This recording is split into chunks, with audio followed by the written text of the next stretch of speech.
Ever been cornered at a party? Someone leans in and asks, "So, what keeps you busy?" And the simple job title just doesn't quite cut it. Oh, definitely. It feels like there's a whole story behind that one phrase, right? Yeah. That complexity is exactly what we're digging into today. We had a great suggestion from you, the learner, who's been thinking a lot about careers and, the world of work. Yeah, and to really unpack this, we've got an interesting source.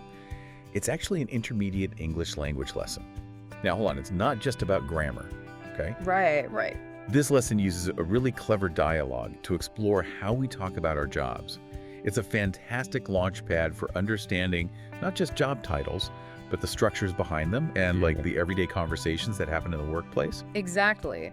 Our aim here isn't just to learn a few new English phrases, though, that's a nice bonus. It's about understanding the bigger picture this lesson reveals about our professional lives and how we communicate about them. Think of it as getting a sort of behind-the-scenes look at workplace dynamics and maybe deciphering those sometimes imposing job titles. Okay, let's dive in. Okay, so lesson kicks off with a seemingly ordinary introduction. Caroline brings her boyfriend Greg to meet Jessica and Arthur. It's a casual setting, pretty standard stuff. But Greg's introduction, well, it packs a bit of a punch. He says he's the VP of Quality and Safety for a top Fortune 500 food company. Right, VP, that's vice president. And straight away, that signals a pretty significant level of leadership within a company, someone with a good chunk of responsibility. And then Fortune 500 company, for anyone who's curious, that's referring to the top 500 largest companies in the US, ranked by revenue each year by Fortune magazine. So being a VP at a top one, especially in the food industry, well, that paints a picture of a pretty substantial corporate role. Absolutely. It immediately sets a certain context, doesn't it? It really does. What strikes me is just how much information is packed into that one title. Exactly. Now, consider Arthur's response when he's asked what he does. He just says, quite simply, Top Gun pilot. Right. And the tone of the conversation just shifts immediately, doesn't it? There's this instant sense of intrigue, maybe even a bit of awe. Yeah, definitely. And the dialogue that follows is much lighter, almost playful. It really highlights how different professions carry different kinds of perceived, excitement, I suppose. That's a great way to put it. Excitement. One's operating at its high level in a massive corporation, making sure food is safe on a huge scale. And the other is, flying these incredibly advanced jets. Yeah. It really makes you think about the sheer variety of things people do for a living. It really does. But the lesson then drills down into some specific vocabulary that comes up right there. Yeah. In that initial exchange. Yeah. It does. The first key word they focus on is implement. The lesson gives examples like, our company has to implement this sales strategy, and Sarah will be responsible for implementing the plan. It clarifies that implement just means to put into action. Right. It's not just having the idea. No. It's making it actually happen. That crucial step. Exactly. Taking it from paper to reality, sort of. Then we have policies, defined simply as formal rules for a company or an organization. So when Greg mentions he implements policies, he's talking about putting these official guidelines into practice. Makes you wonder about the sheer volume of policies a company that size must have, right? Oh, you bet. Thousands, probably. Oh. Following that is oversee, which means to supervise, to watch and direct to make sure a job is done correctly. Okay, supervise. Got it. Greg uses this when he says he has to oversee daily operations of quality control for the entire East Coast. The entire East Coast. Yeah.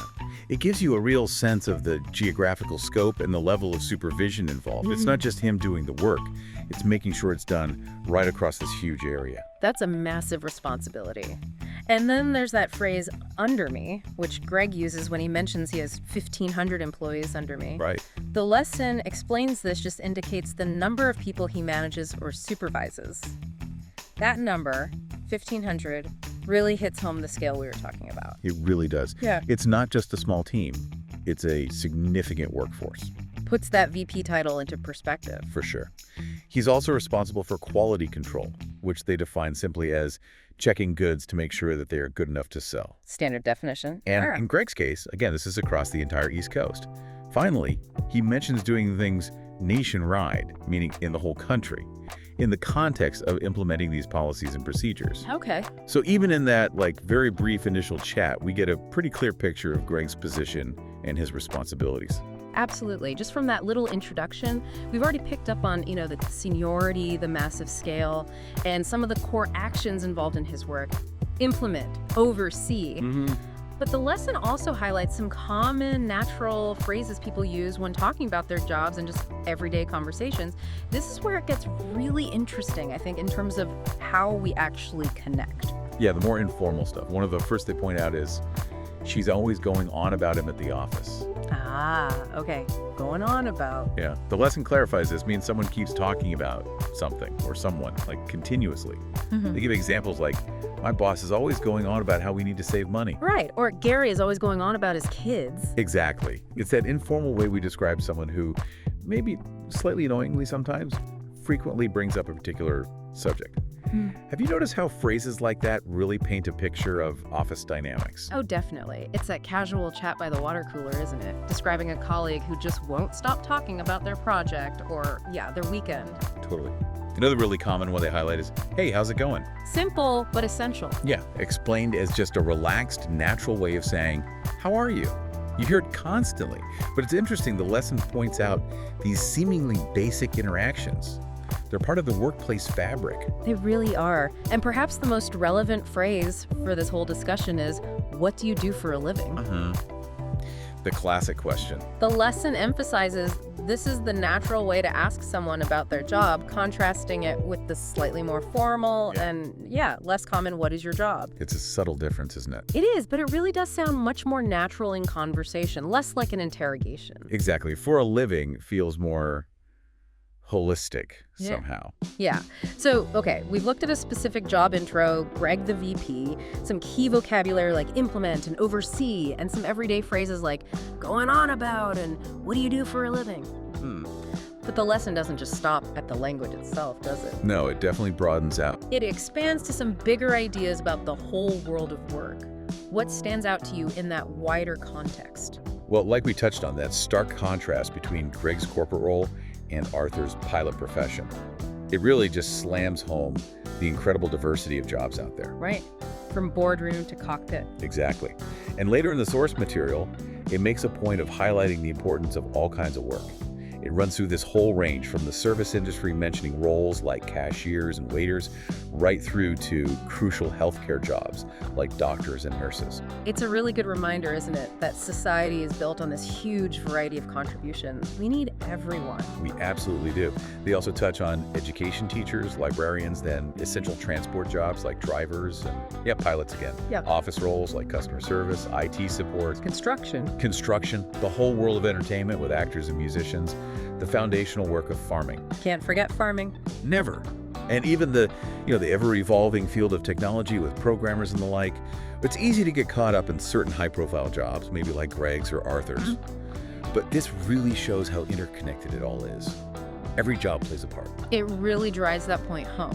What's fascinating, I think, is how the lesson then pivots slightly to the practicalities of actually entering the workforce. Oh yeah, the job hunting stuff. Yeah. The process of finding and getting a job, it outlines these key steps like, first, knowing what you actually want to do, figuring out your interests. Which isn't always easy. No kidding. Then searching for opportunities, online platforms, networking, which is huge, or even just directly contacting companies. Right, being proactive. Yeah. It also covers the application itself, stressing how important a well-crafted resume and cover letter are. The essentials. And then navigating the interview stage, preparing for common questions. Think about questions you want to ask them. It's almost like a mini career guide tucked inside this language lesson. It really is, and it doesn't even end there. The lesson also delves into what helps you succeed and grow once you're in the job. Right. Getting the job is just the start. Exactly. Things like, obviously, doing your tasks well, but also the importance of clear communication, being reliable, dependable. Showing up, basically. And doing what you say you'll do. Yeah, and maintaining a positive outlook, that's highlighted too. Plus the value of continuous learning, building good working relationships, and actively seeking feedback to get better. It's quite a holistic view, isn't it? Not just getting the job, but really thriving. It is. It even mentions the potential for moving up, promotions, career advancement, and also that critical piece, work-life balance, achieving that for long-term satisfaction. So important. Finally, it briefly explores the reasons people work, the why. From the obvious, earning money to pursuing interests and passions, learning new skills, or wanting to help the community. It's a really well-rounded overview. It really covers a lot of ground, starting from that simple "what do you do?" question. Yeah. So pulling it all together, what are the key things that really stand out for you from this whole exploration? Well, we started with that social interaction, didn't we? But we've ended up touching on so much: how we talk about jobs, the sheer diversity of them, and even some practical advice on navigating careers. Yeah. I think for me, it underscores the idea that being able to effectively communicate what you do, what your work involves, is actually a really valuable skill, whether you're networking or just explaining your role to colleagues. That makes sense, being clear about your contribution. Exactly. And it also reinforces that every job, no matter how glamorous or, not so glamorous it might seem on the surface, plays an essential part in how society functions. Absolutely. A good dose of perspective. And it offers that glimpse into the common pathways for finding your place and the ongoing effort needed to grow and succeed. So maybe for you, our listener, as you think about your own career path, maybe you're deep into it, maybe just starting. Consider this. How would you describe what you do or what you aspire to do? Maybe using some of the language or ideas we talked about today. What kind of impact are you aiming to make in your field? Are you a VP? Are you a Top Gun pilot in your own way?